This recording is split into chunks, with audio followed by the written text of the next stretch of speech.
Thank you for taking time to be here. Taco Bell has that little sign that says, "We know that you have other choices." Thank you. Thank you for being here.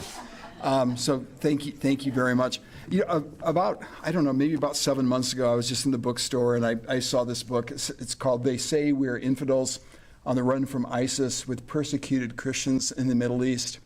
I saw the book, and my first response was that I may not like it. For a bunch of reasons. And I picked it up and started reading it and was blown away. I then learned more about Mindy Belz and was just came to see World Magazine in a new light, everything else. She's the senior editor of World Magazine. She's written for World Magazine since 1986. Back of the book says she's covered the war in the Balkans, Sudan, Iraq, Syria, Afghanistan, given on-the-ground news coverage from Nigeria, Egypt, Turkey, elsewhere. Her reporting has been published in the United States and overseas. You've probably seen her on news shows. We are so grateful that you took the time to be here. Thank you so much.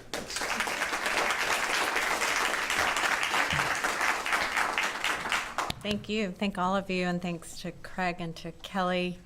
I feel very welcomed, very well taken care of, in a part of the world that is actually my home. I'm a Richmond girl, and I spent a lot of time swimming in the Tidewater area as a youngster. So I'm really delighted to be here, and delighted that so many of you have come, because I know it is that busy season. We have a tough topic, and I hope that we can keep it moving and lively and engaging for you. It is one that has become engaging for me, but it seems far away and remote to many of us. So I want to begin this evening by asking you to sort of imagine a map in your mind, just so we can situate where we are talking about this evening. And on that map, if you can think about Turkey stretching across the eastern segment of Europe into Asia, and the mountains of Turkey then coming across the top of Syria and Iraq, and below those mountains flowing what we know of as the Fertile Crescent, where the oldest civilizations in the world began, where Abraham began his journey far south in Ur, not too far from Baghdad today, came up across that crescent and into the land of Canaan and unfolding from there. I'm not going to but we all, just so we know where we're talking about. And then I want you to think of that area today this way. I want you to effectively draw a cross over it, and that you have a line that runs from Turkey up there at the top, and it runs straight down into the bottom of the Arab Peninsula, because that's, if you just went straight down at the right angle, that's where you would go. And think about that as the Sunni axis. We hear about Sunnis and Shias. Think of the Muslim world, this just one way of thinking about it. And so you have that straight line running from Turkey down through Saudi Arabia, where Mecca and Medina, the sacred sites of Islam, are located. Saudi Arabia, right now, firmly, publicly, the second largest ally of the United States, the largest Arab ally of the United States. And then draw a line that stretches from Iran across to the Mediterranean through Syria. So it will cross Iraq and cross into Syria and Lebanon, depending on how you draw it. But however you draw it, that little intersection is going to most likely be right in Nineveh, right in the area outside of Mosul, the second largest city in Iraq. And so often when I'm talking to people, I get questions about, we're tired of Iraq in the news, that in effect are saying that they're much more polite than that. Why do we have perpetual conflict? And why do we always have this part of the world in the news? And I think that when we think about the civilization, the layers of history, when we think about the powers that are competing right now in the Islamic world for dominance, we can't help but see that what we're talking about is one of the most strategic parts of the world.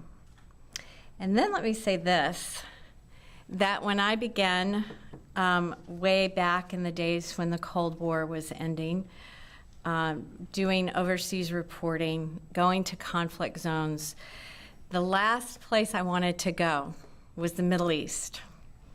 And that's a lesson to you college students about making too many promises about the last thing you want to do. 9/11 for me changed that. I was traveling to the Middle East even before then. I was also covering conflicts and covering the war in Sudan, where we saw what was happening with Islamic jihadist groups when they came up against long-standing Christian population. So I was getting a foretaste of what was to come. But 9/11 for all of us was a wake-up call, and that was when I began spending a lot of time in the Middle East, traveling there just weeks after 9/11 with some of the family members whose loved ones had died in the Twin Towers. They wanted to go to the Middle East. They wanted to meet with Muslim and Christian church leaders and began to have some dialogue with them. And that began just a process. I made my first trip to Iraq. On that trip, crossing the Tigris River in a motorboat because it was too dangerous to go in through Baghdad with Saddam Hussein in power. And my journeys to the region, especially starting with the Iraq War in 2003 and continuing through all of those war years, are something that remarkably I came to think of as journeys to find water in the desert. And I hope that we'll get into and that you'll be able, at the end of our time tonight, to have some of the vision for why I say that. The harder that things have become, the greater the resilience I've discovered of the people who live there. In 2003, months after the U.S.-led war began, I traveled there going in this time to Baghdad, and I traveled alongside a woman named Insaf Safu. Insaf was in exile. She was returning to her homeland for the first time in 9 years, and she was seeing family members for the first time, and I have to pause and remind ourselves that there was no Facebook. There were no pictures sent via phones in those days. She had not seen her family in all that time.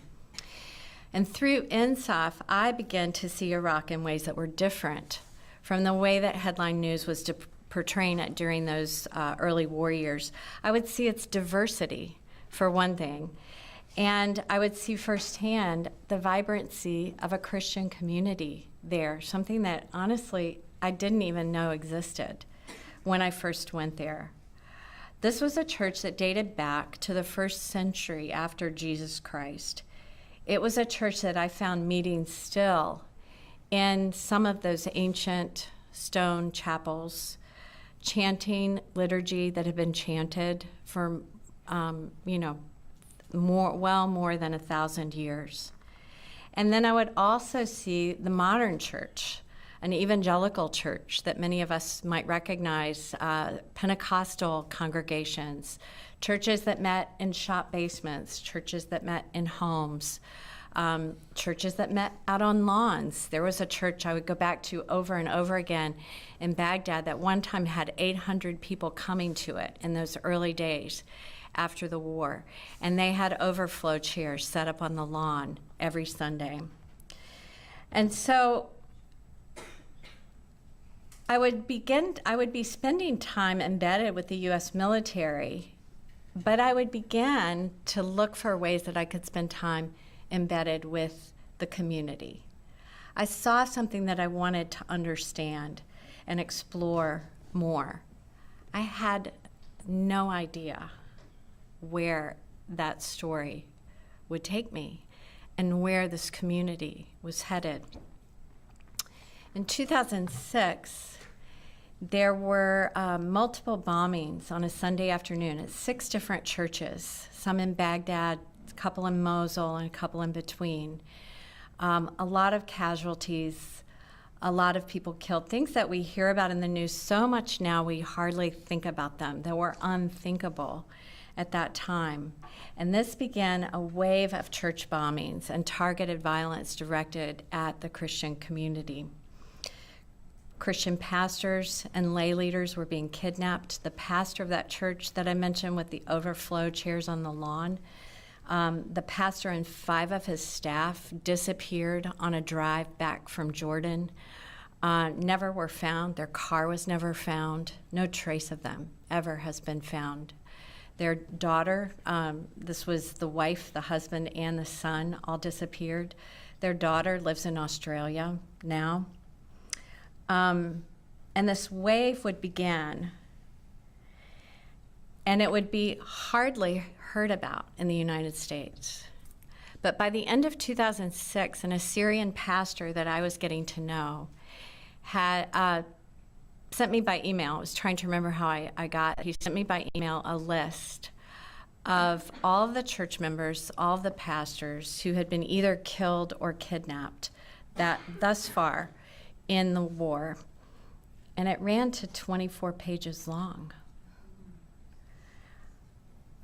That year also, I had a conversation with a NATO advisor who attended a meeting in Europe where they brought in the commanders. We had a coalition that was fighting in Iraq at that time, and things were growing worse for everyone, including the Muslim population, as the insurgency was growing.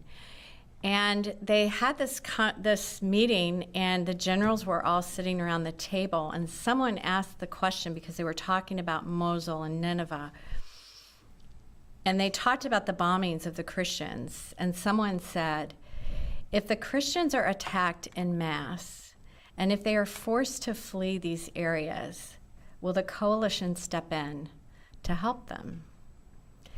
And the generals dropped their heads and shook their heads no. And finally, one of them said, no, we will not step in to protect one segment of the population. And if we, with the benefit of hindsight, we can look back now. The Christians numbered at that time about 1 to 1.5 million in Iraq. The Christians in Iraq now number at most 200,000. And some church leaders will tell me, I don't think there are more than 100 or 150,000 of us left. This is a 90% decline that happened in large part on the American watch. And in contrast to so many of the issues that we hear talked about, when we talk about the Middle East, I want to assert,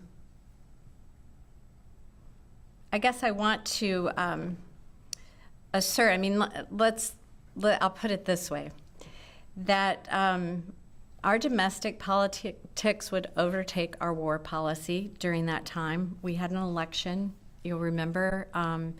We're always having elections, and they have a role to play in all of that. And really, after never committing enough troops to do the job that we set out to do in Iraq, we pulled them out long before the region was secure enough. And it was a total pullout, which is something that we had only done once before in Vietnam.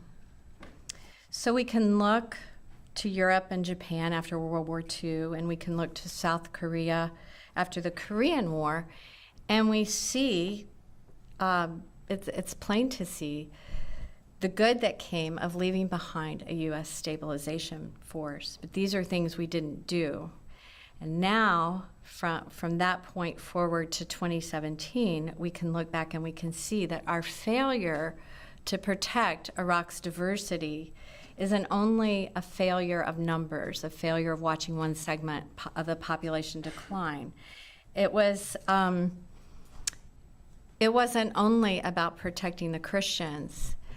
Iraq's Christians were at the time of their being vibrant parts of these communities, They were the majority of the shopkeepers. They were many of the leaders in universities. They were the ones who started Iraq's symphonies, and the Baghdad Symphony has continued. And it is the conductor is a Christian, and he works alongside a Muslim who helps to lead it. They were the heads of education and cultural diversity.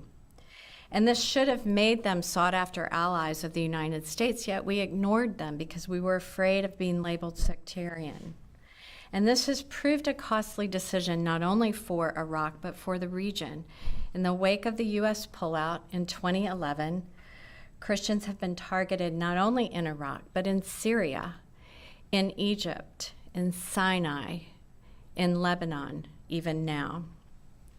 And the group, of course, that we know as ISIS, Islamic State of Iraq and Syria, is one of the names they go by, was exiled to Syria during the time of the U.S. occupation, but formed and took root in Syria and made what I think military historians will regard as astonishing gains. In 18 months, ISIS took a force of 3,000 Iraqi men and turned it into an international force of 30,000, 18 months.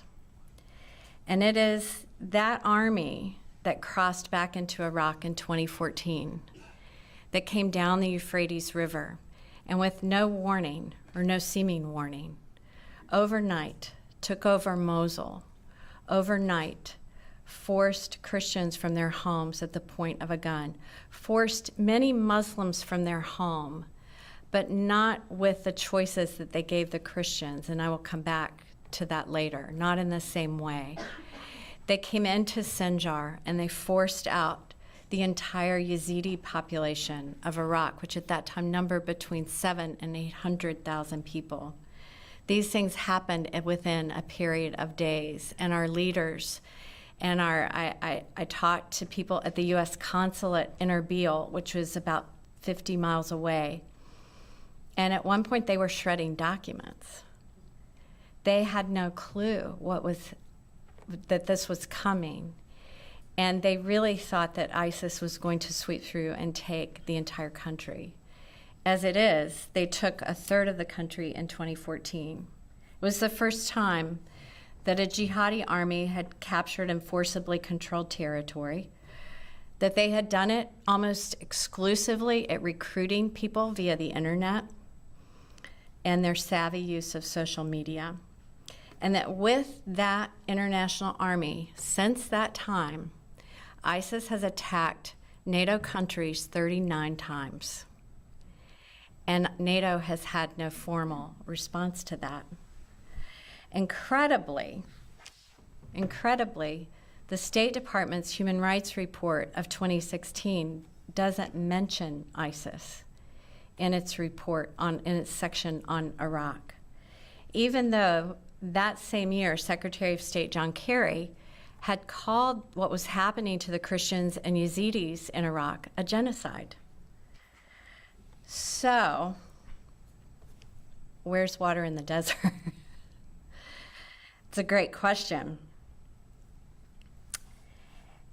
And I want to begin to answer that question by bringing you to this same church, which I returned to in Baghdad, the church that had the overflow crowd at the height of hope and expectation in the early days of war. This church, when I visited it in 2014, had about 100 people coming, maybe 150. And astonishingly, they are still packing out their pews. And one of the lay deacons in that church is a man named Dalit Abuna. And I got to know Dalit because he speaks great English, and I needed his help. And he at one time was the editor of the Baghdad Monitor, a Ba'ath Party member who lost his job in the early days of the war, saw his sister kidnapped twice before she had to escape. A prominent church leader. And so one night I sat down in that same courtyard of that church and I said, Dalit, you have to tell me your whole story. And he looked at me and he said, well, I have 32 archbishops in my family tree. And I keep coming back to that because it explains so much about how the Christians feel about their homeland. That he could describe for me the places where his forebears were buried, up in the mountains, in the monasteries, some of which I had crawled through with a light over my head. That's where his forebears are. And for us in America, that's just astonishing to think about. He has deeds to property that stretch all across Nineveh Plain, deeds to property that they lost back in the Ottoman, he said, sometime in the Ottoman era, we lost that property. But he's there. And he has continued to remain there. At the time that I first met him, his sister had left and been forced to leave as a refugee, was given exile here or asylum here in the United States, lived here, and subsequently died of cancer here. His brother had been forced to flee to Jordan and then also eventually ended up in the United States. His children were still there. He had 3 sons. I believe all of them were married at the time, and he had 2 or 3 grandchildren. And he told me that he loved to gather them around him at night. They all lived in the same neighborhood as most families do in this part of the world, and watch the news together and talk about what was happening in the world. But when ISIS came in and took over, and the threats, the bombs were going off in Baghdad. ISIS tried for months and months to take control of Baghdad. And Dalit's children all fled. They went north, first of all. And then several of them have immigrated to Jordan and live there now. None of them live on his street in Baghdad anymore. But Dalit and his wife stay, and they stay because it is their homeland. It is the place where they feel not only is their Christian faith vital today, but the root of it is vital as well. And there's so many families who have lived now in tents for 3 years or in temporary housing of some sort because they were forced out, who tell these kinds of stories, who stay on because they know that their forebears survived the invasion of the Mongols and the conquest of the Persians, and they survived the Arab armies that came in the 7th and 8th century, and they survived the spread of Islam. And so why would they go now? Why would they allow a jihadist army to force them out?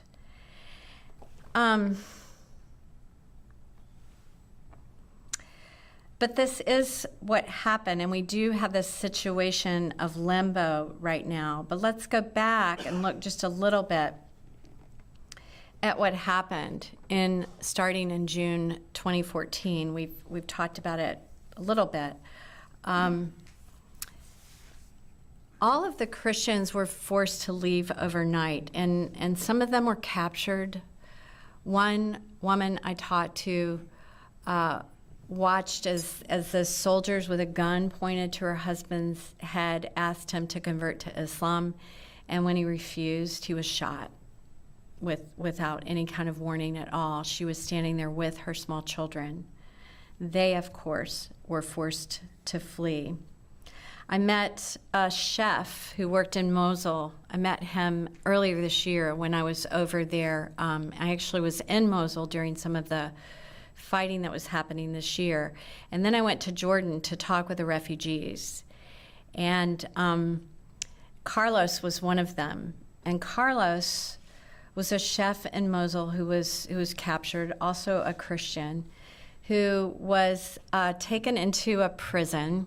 He was taken around to several different places. At one point, didn't know where he was. And he was hung upside down for weeks.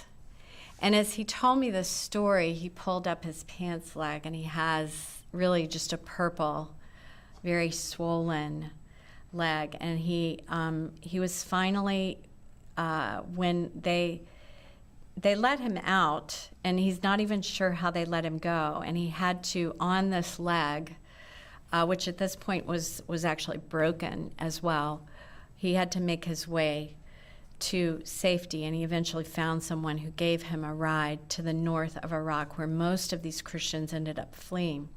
Carlos has had 7 operations on that leg, and he's just happy to have it and to be in a place now where he feels safe. But it's striking that someone who has been through that will tell you that they hope to go back. The Dominican Sisters in the town of Karakosh. Karakosh is the largest city in Nineveh Plain, and it's a majority Christian city, or it was. They were there, and they knew that ISIS was nearby because ISIS had already taken over Mosul, and they had taken in a number of families from Mosul and were caring for them. And they were at their convent in the evening when the ISIS army began coming through the city of Karakosh. It was about 11:30 at night. And you know what they did? They decided to go over to the chapel and have Eucharist with a priest, because they realized that they might not do it ever again. They saw what was happening. They saw how no one was coming to their rescue, no armies. No one was giving them air cover. No one was helping them. And so they knew that they were about to flee. So they paused, and they celebrated Eucharist. And then 33 of them wedged themselves into 3 sedans. And there were miracles that happened all over this part of Iraq that night, because I can't tell you how many people say, oh, there were 3 families in our car. And really, they don't have, they might have a few vans, but most families have sedans, 4-door sedans. And so I would always ask, how big was your car? And no one was paying attention. They were putting everyone they could into a car. And one of the sisters said that as they drove out away from the city into the desert, the families that were walking with small children would begin to hit on their windows and on their hood and say, take my child, take my child. And they were opening the windows, and they were taking children in through the windows, in addition to all of the people that were already crammed into the car. And the view, they said, was beyond describing. It was like a biblical exodus. It took them 9 hours, this group of nuns, to travel 60 miles. And they continued because they saw the value of picking people up all along the way. And here's the crux of it for me, because on that night, over 100,000 people fled their homes, took virtually nothing with them. One woman talked about taking a wedding ring and putting it in her baby's diaper, because she knew how valuable it was, and she wanted to try to have something. She had nothing else that she was taking with her and her family. And why did they flee? They fled because ISIS gave them 3 choices. The first choice was to convert to Islam. The second choice was to flee, and the third choice was to be killed if they stayed. And I think that it's lost on us, because our tendency is to say, why didn't they stay and fight? But they fled because, faced with those 3 choices in the way that they were faced with them, fleeing was the only option in which they could hold on to the one thing that mattered to them the most. And that was their faith. And that was their history. And I believe because of that this group has so much to teach us. We so often talk about persecuted Christians in the Middle East in a way that I think makes us pity them, makes us feel that there's nothing we can do for them. And I want to leave you tonight, because I want us to have time for questions, with just this one idea, to begin to think of these as people that we can learn so much from. They have so much to teach us. So I'll stop there. Thank you.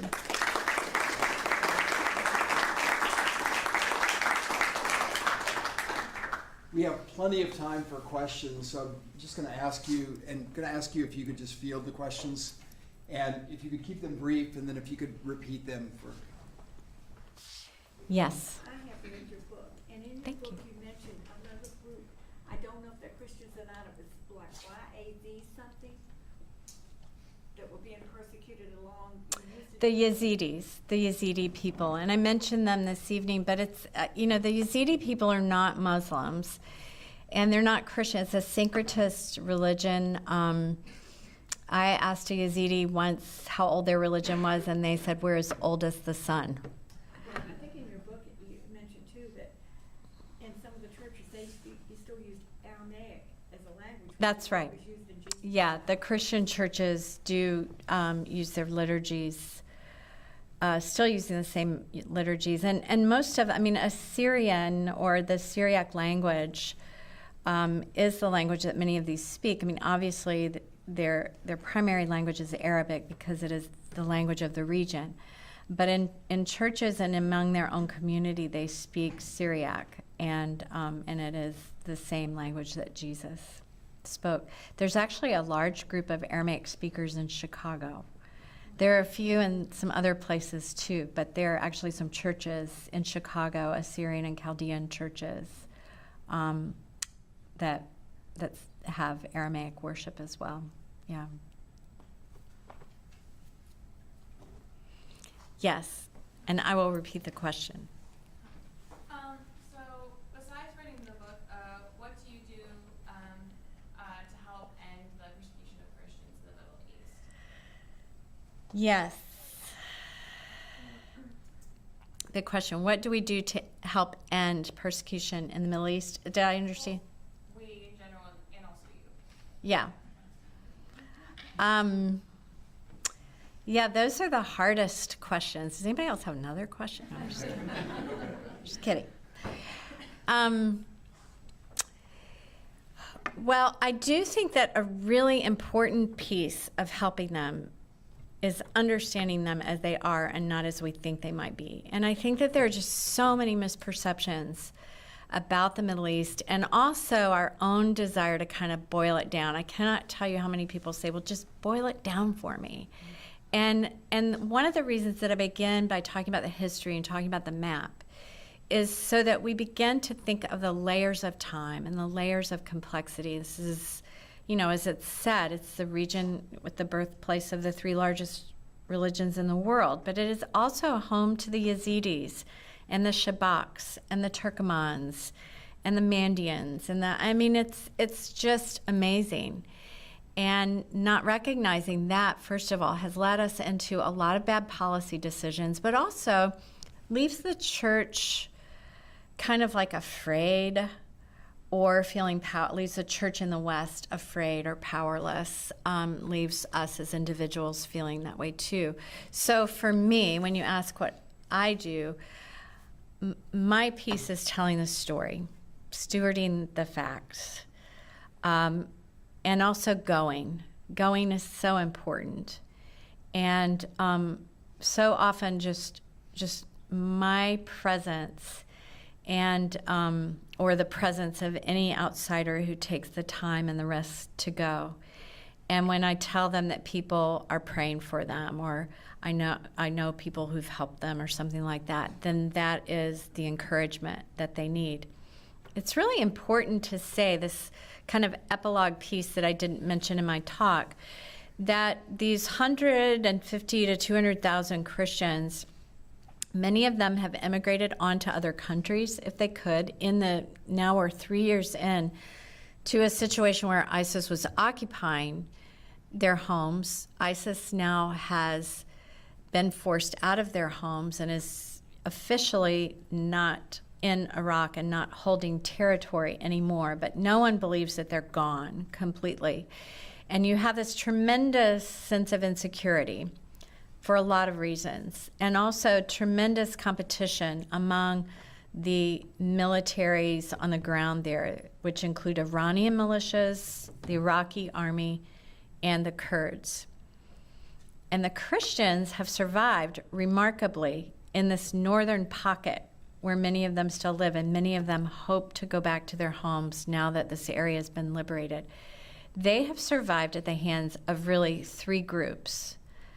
That is the Knights of Columbus, the Catholic charity group here in the United States, a group out of Britain called Aid to the Church in Need, and the Chaldean Church itself, which has received funding through the Vatican and through a number. I met with a guy 2 days ago in New York who heads up one of the New York, I think it's a diocese office. He heads up a whole office that's dedicated just to fundraising to support Middle East Christians.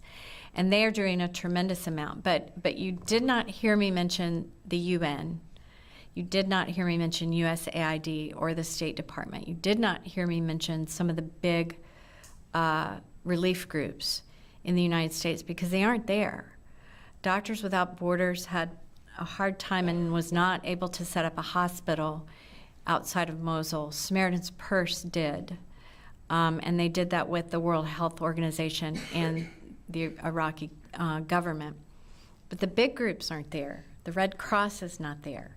It's quite an amazing story, and they have supported them now for these many years. And they are now in the process of working with our government, and I think we're starting to see some breakthrough, largely because Vice President Pence has taken an interest in it, in getting some funding and just some needed help that it's going to take to rebuild those villages. So I think recognizing, to come back to your question, recognizing the importance of this community and their ancient roots begins to, I don't ever want to tell people what to do, but the wheels begin to turn, and you begin to see the value of helping them to stay on in their communities. And I think that's what they desperately need. I think that's what the region needs, because the region will be a stronger, I believe, more stable place the more diversity that is there, the more religious groups are represented there. Yes. Well, first of all, thank you very much. Your presentation is all the more urgent as truth is all the more urgent for being inconvenient. I want to ask you about the very beginning of your talk, where you framed our understanding of the region with respect to the Sunni-Shiite schism of 1,300 years. And then you went on to speak about persecution of Christians.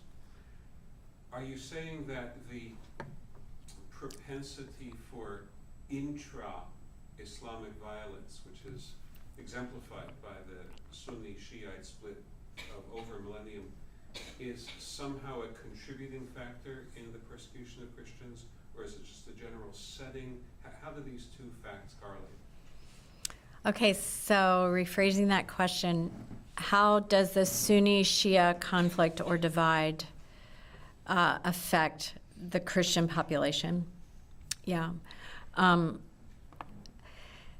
It definitely does. And one of the reasons that I draw those axes is so that we begin to see that these areas, and it's really important to recognize that a lot of these areas were Christian. Christians, there were 30-some churches and monasteries down in the area around Najaf to Basra, that whole southern marshland area. But where they are now in Iraq is primarily in Nineveh. You have populations in Baghdad, populations in all the large cities, but their homeland, what they regard as their homeland, is in Nineveh. And so I think what we need to recognize is that that it will take special effort for someone to stand with them. I don't know that it has to take a standing army, but they are right in the middle of a strategic area, strategic in terms of resources like oil. They are right in the middle of this Islamic divide. And they are right in the middle geographically of competing powers who all would like to have greater control in the area. Sometimes I think we make too much of the Sunni-Shia divide. A really interesting thing that happened this year that we were just talking about since I've been here, this treasure trove of documents that were finally released from Osama bin Laden's hideout in Pakistan when he was killed. And the U.S. released those just a month or 6 weeks, maybe even 2 months ago. And they confirmed what people have been saying for years, which is that Osama bin Laden, a Sunni from Saudi Arabia, had support from Iran, from Shia Islamic Republic of Iran. And so, yes, Iran and Saudi Arabia, you can see it every single day in the news, are fighting for who is going to call the shots in this region. I think it's very worrisome that in the absence of U.S. leadership, which pretty much left in 2011, the Russians have come in. The Russians came into Syria at the request of the Iranians.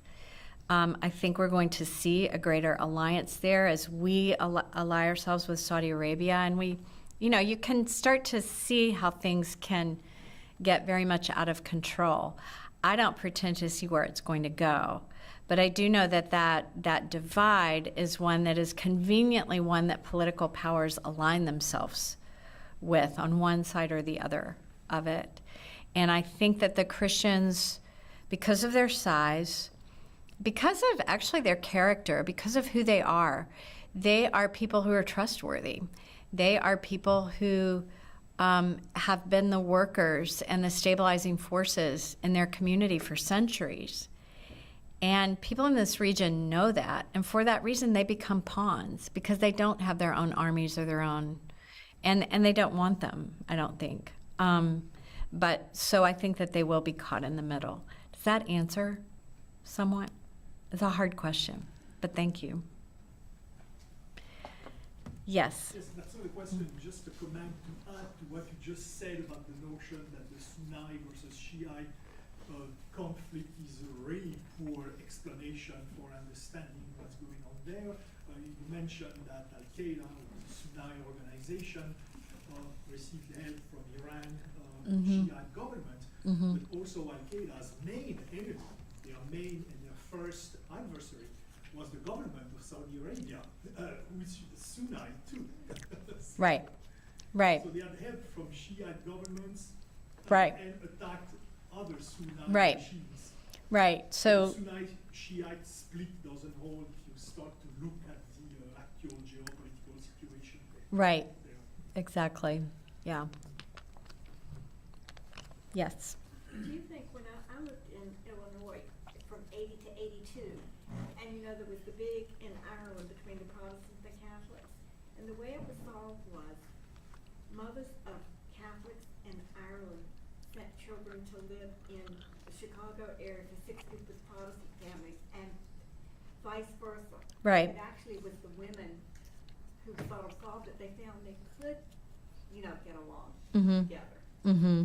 And I don't know if it would possibly work there. So the mothers of the Catholic mothers and the Protestant mothers were both sending their children to Chicago to get away from the conflict in Northern Ireland. Vice versa, to live with, if they were Catholics, to live Well, with I think that's already happened. In 2015, when I was over there, I went to an apartment building. I'm sorry for this, but I'm just trying to keep my voice going. An apartment. It was actually an unfinished hotel, and they had brought in trailers, and it was 8 stories tall, and pushed them in, and created little 2-room places for families to live. There were 80 families living there, and in the Middle East, 80 families you multiply by 10, or you don't multiply by 4. And it was a mix of Christian and Yazidi families. There was one Dominican priest from Mosul who had put this together. But a number of these people, when they put together these housing situations, have tried to make them mixed situations because they're stronger. The Christians are stronger if the Yazidis see them as allies, and the Yazidis definitely need Christian support. The Yazidis are in a separate category because they are not considered people of the book. So the three choices that ISIS gave the Christians, the only choice they gave the Yazidis was to flee or be killed. They did not view them as worthy of the option to convert. That's a very distinct difference. And so what the Yazidis have been through has been even worse. And so many of them still remain unaccounted for. Another mass grave. There have been 40-some mass graves that have been found just this year that have contained Yazidis. Another one containing more than 100. And some people was found, I believe, late last week. So trying to bring them together, it's harder to bring Christians and Muslims together because of the distrust.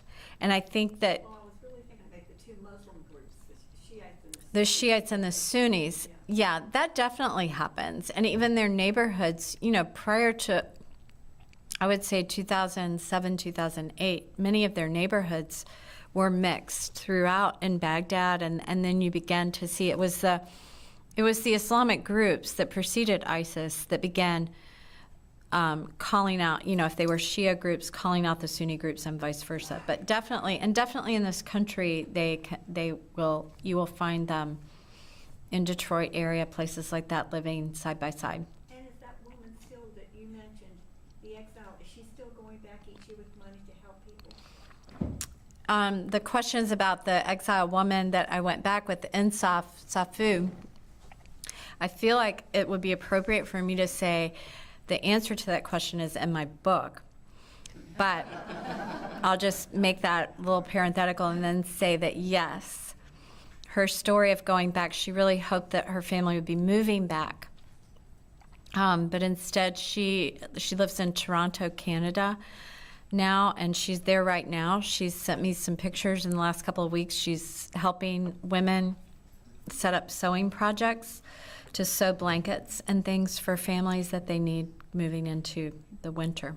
So, way in the back, and then I'll get you.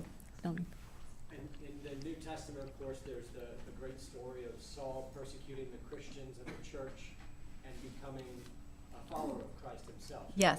From persecutor to follower. Yeah.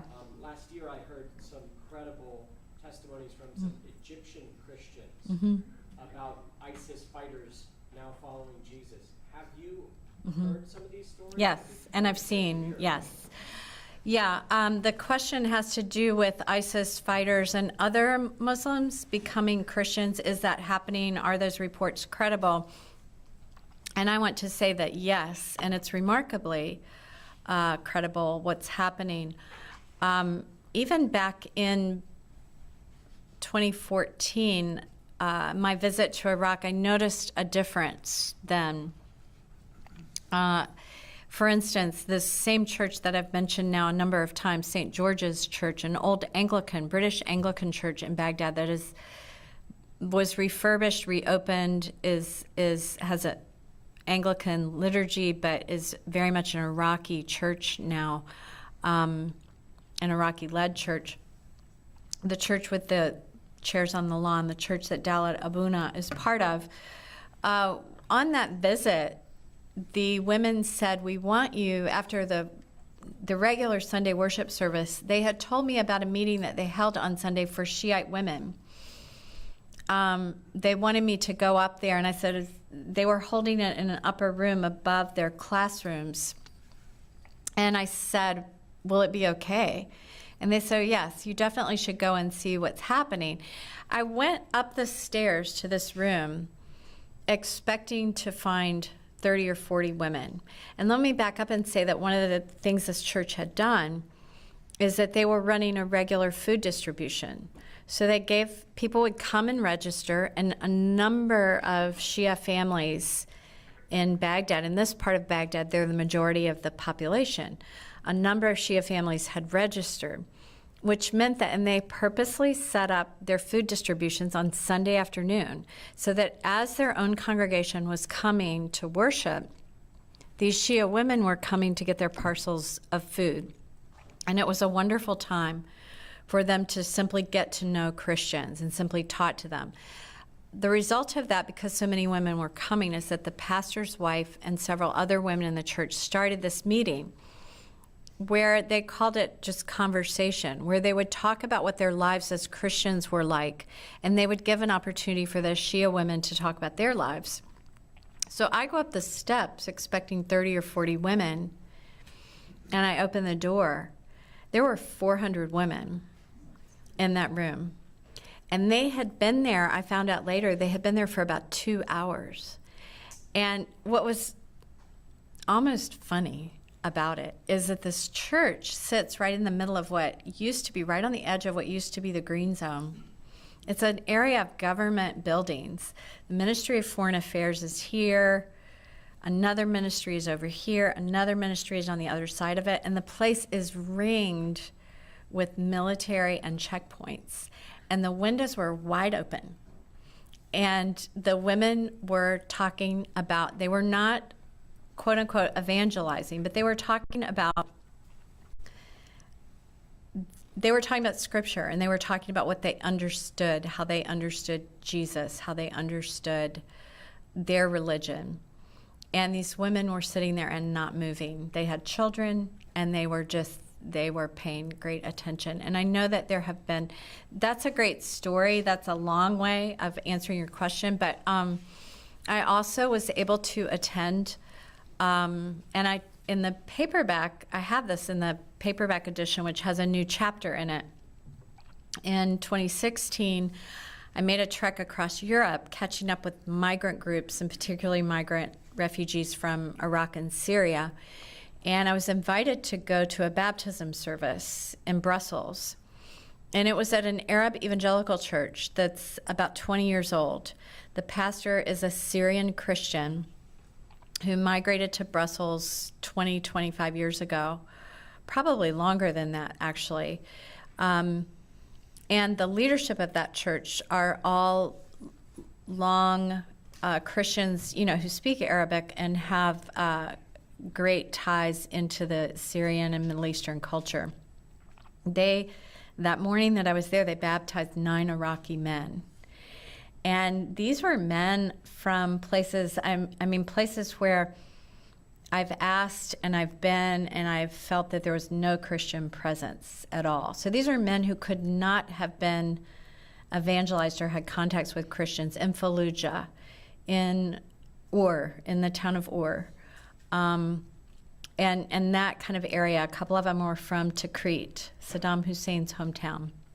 And there they were being baptized and giving their testimonies. And I talked to several of them, and I tell the story of one of them, which is quite a moving story to me. I won't go into all the details. But the key thing was that as he told me his long story of getting out of Fallujah, out of Turkey, across the water, across Europe, and getting to Belgium. And the first thing he asked when he met an Arab in Belgium was, "Show me the way to a church."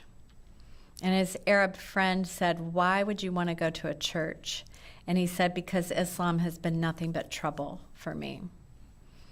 And that is the kind of story that you will hear from a number of them. So there's a wonderful book I'll mention too by a guy named David Garrison. It's called A Wind in the House of Islam. Very up to date.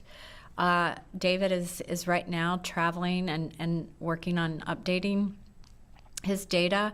Very up to date in talking about this phenomenon across the Muslim world. It's a great read. Okay, now I promised you. Sorry. So you just gave an example of a pretty decent dialogue between Christians and Muslims in the area. Would you say, how would you describe the relationship between Christians and Muslim civilians, for lack of a better term, those not affiliated with a terrorist organization? Describe the dialogue, did you say? Just the relationships. If one Christian were to meet a Muslim in the street, how would they react? Yeah. Really important question. What would the relationship be if a Muslim and a Christian meet one another in the street? The relationship in 2004, 2001 would be very different than what you would find now, and those communities have become very segregated. In 2003, late 2003, I lived for a week with a Christian family that was living in a Muslim neighborhood. And I went to the market with the father to buy food a couple of times. I walked with them, taking their oldest daughter was going to school at that time. Their youngest daughter had not yet started school. Doing daily life with them. And it was very free and not conflict and not tension. You would greet them on the street. It was a street of everyone you saw were Muslim. The Christian women would stop and talk with the Muslim women. Some of them told me about how they would deliver eggs to them as they moved into Easter week, because it was a great opportunity just to serve them, but then also to tell them the Easter story and why they celebrate Easter, and they would just use it as a time to deliver eggs to them. And the girls, and I've kept up with the girls. One is now a pharmacist in Baghdad, and one stays at home very fearful in Baghdad. The girls went mostly to Muslim schools throughout, and one of them was standing waiting for a ride to school when the child waiting next to her was killed by a bomb. They've all been through just some incredible things. But that family has lived consistently in Muslim neighborhoods throughout. And I think that if you walk down the street with them today, you would find the same cordiality. It's very different than Western culture, where you're expected to be hospitable, you're expected to speak to people, to ask about their family, their parents, all of that. And you would see some of that, but you would see much less of it now. And also just because of what's happened, these communities have been separated, and people no longer feel the safety to live. I would think there'd be very few Christians who would live in a neighborhood. I can't think of any right. Well, no, that's not right. I know some who do, but they're very careful. They're not as warm as they once were, and that's simply because they don't know who they're dealing with. Maybe you can use a closing comment then after the last question. Okay, who has questions? Because I want to get a couple of students who I know have raised their hand. You in the very back. Would you consider ISIS in Africa as big of a threat to Christians as in the Middle East? And I ask that because ISIS is in Africa, and on top of that, they've gotten very close with another brutal extremist group, Boko Haram. So would you consider Right. that as big of a threat there? Yes, the question is, would I consider ISIS as great a threat in Africa as I would in the Middle East, correct? I would consider them as much or more of a threat in Africa. And keep in mind that Boko Haram existed before we knew about ISIS, but that they early on made a very public affiliation with ISIS. And by people who follow these things much more closely than I do, there has definitely been an exchange of intelligence, exchange of propaganda, that kind of thing. So there are active channels between ISIS we think of in Syria and Iraq and between Boko Haram in northern Nigeria. Boko Haram is actually the most dangerous terrorist organization in the world right now, if you look simply at numbers of attacks and numbers of people killed.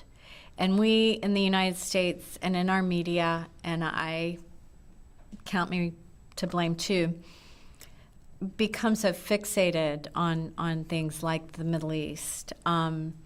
It's like the more familiar conflict. But definitely Boko Haram is as dangerous or more dangerous. Do you see any parallels between the Christian population and the Palestinian Arabs in terms of displacement from Palestinians? Do I see any parallel Yeah. between Christian populations in Palestinian areas and...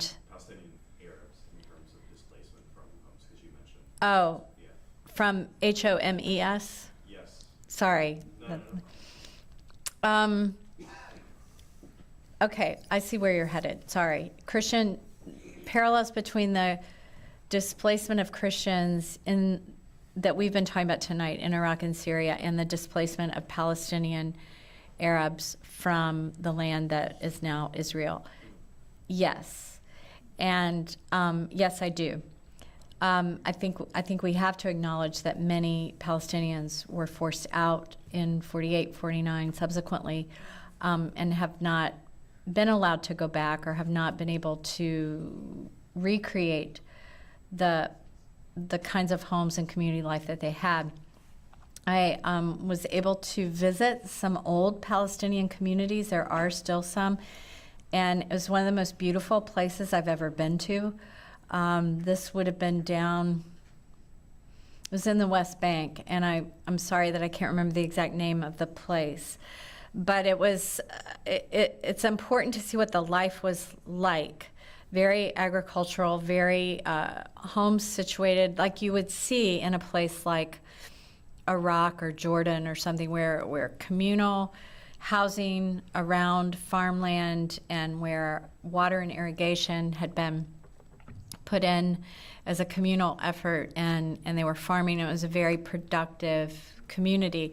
There are just practically none of those left in the West Bank, and that one survives with a lot of support from the UN and stuff. I have a lot of compassion there. I have very little compassion for Palestinian leaders who have been corrupt and who have been given millions and billions of dollars and have not used it to shore up these communities, and who have been given opportunities for, I think, very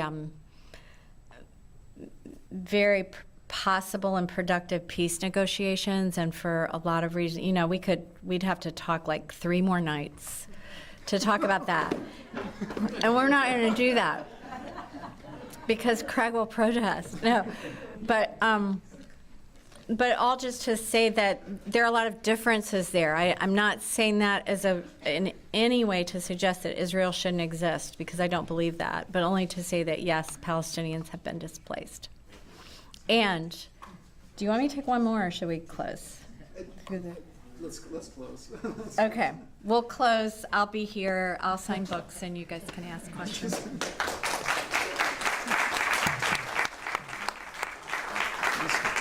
We always want to leave time. We always want to leave more questions. Just 6 quick thoughts before you leave. Number one, you can tell she's very thoughtful. Please buy the book. If we don't have it here, just please get a copy. It's really wonderful. Number two, I don't like getting emails, except 3 times a week I receive an email from her. And it tells me about the most significant international issues in just a few sentences, just a few sound bites. It's really, really helpful. If any of you are interested in being on her email list, please contact either Kelly or me. Just contact the center, and we'll make sure that you get on there. Number 3, if you're interested in programs like this, this is our last program this semester, but please sign up. We have sign-up sheets over here. Number 4, for those of you who are students, be strong. The end is near. Number 5, thank you very much for coming out tonight. And number 6, would you please help me thank Mindy one more time?